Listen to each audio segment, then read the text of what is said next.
తెలంగాణ రాష్ట్రంలో 21 నెలలుగా ఒకే ఒక పంచాయతీ నడుస్తుంది నాకు తెలిసినంత వరకు. అయితే ఈ ఫిరాయింపు ఎమ్మెల్యేల పైన పెద్ద ఎత్తున చర్చ జరుగుతుంది.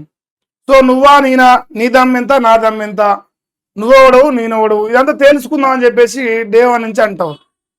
అదే బీఆర్ఎస్ పార్టీ నుంచి ఒక 10 మంది అడ్డగారులను మన రేవంత్ అన్న జాయిన్ చేసుకుంటూ కాంగ్రెస్ పార్టీలో ఆ తెలంగాణ భవన్ మీద వాళ్ళ కాకి మా గాంధీ భవన్ పైన వాళ్ళే ప్రసక్తే లేదని చెప్పిన రేవంత్ రెడ్డి గారు ఇలా మరి 10 మంది దున్నపోతులను యాడ్ చేసుకుంది. కాబట్టి వాళ్ళు ఏమంటారు అంటే నిన్నమడదాకా చర్చ, ఈ 10 మంది ఎమ్మెల్యేలు కాంగ్రెస్ పార్టీలో జాయిన్ కావాలనడానికి మీకు కొనుకైనా సిగ్గు శరం ఉందా, చీము నెత్తురున్నదా?